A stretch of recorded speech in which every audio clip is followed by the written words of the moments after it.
কি করবো, তাই আব্বার যে অসুখ। তোমার বাবার অসুখ? কিসে পড়ো? 7 কোন স্কুলে ভাই? দেওয়ানগড় নাম জানি কি স্কুলে? বরগাড়ি আদর্শ উচ্চ বিদ্যালয়। বড়গাড়ি আদর্শ উচ্চ বিদ্যালয়। তাই এখন তোমার বয়স তো একেবারেই কম, তুমি তবে একটা ভালো লাগছিল, তুমি মার্কস দিয়ে নিছো, তুমি অনেক সচেতন মানুষ।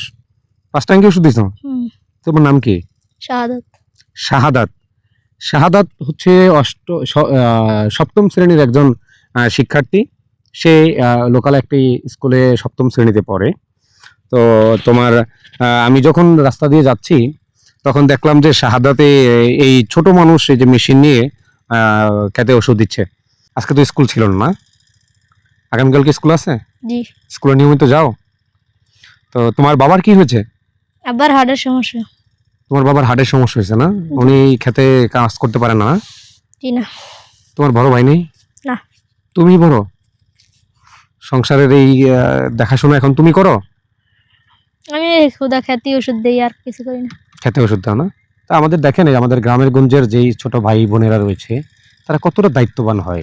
তার বাবা অসুস্থ, হার্টের সমস্যা, তো সেই জন্য এই যে বড় বিশাল একটু ঘুরে দেখাও তো ভাই, একটু ঘুরে ওদিকে দেখাও, এই যে ঘুরে দেখাও যে এই যে কয় লিটার পানি ধরে এখানে? 16 লিটার। 16 লিটার পানি কাঁধে বহন করে এই যে হাত দিয়ে এমনি ওষুধগুলো স্প্রে করে। তো একটু দেখাও দেখি তুমি এই দায়িত্বটা, আমি একটু দেখতে চাই যে বাবার অনুপস্থিতিতে ছেলে কাঁধে তুলে নিয়েছে এই যে ওষুধের বিশাল একটি 16 লিটারের টাঙ্কি, এবং এভাবেই স্প্রে করে থাকে, এই ওষুধ দিয়ে থাকে। তো এই শাহাদাতের জীবনের সাথে জড়িয়ে রয়েছে আমাদের অত্র গ্রামগঞ্জের নানা মানুষের জীবন। এই গ্রামের মানুষগুলো এভাবেই দায়িত্ব নিয়ে থাকে, বাবা মাকে সাহায্য করে থাকে। তো আমরা এমনই একটি জিনিস দেখালাম। দেখুন, এই ছেলেটি শুধু ওষুধ দিচ্ছে এটাই না, একটা সামাজিক সচেতনতাও তৈরি করেছে। সে মুখে মাস্ক দিয়েছে এবং তারপরে সে বীরের মতো করে ওষুধ দিচ্ছে তার বাবার অনুপস্থিতিতে এই জমিতে।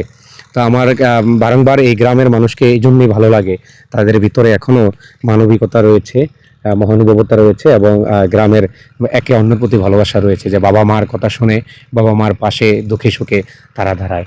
তো তাদের সব সময় মঙ্গল কামনা করি, এই ওদের জীবন একেবারে গ্লোরিফাই হোক, বা একেবারে উচ্চতার শিখরে পৌঁছাক, সফলতার সেই কামনা করি। আমাদের গ্রামগঞ্জ, মাটি এবং মাটির মানুষ, সেই মানুষদের নিয়ে আমার এই ভিডিওগুলো শেয়ার দিয়ে প্রচার করে আমার পাশে থাকুন।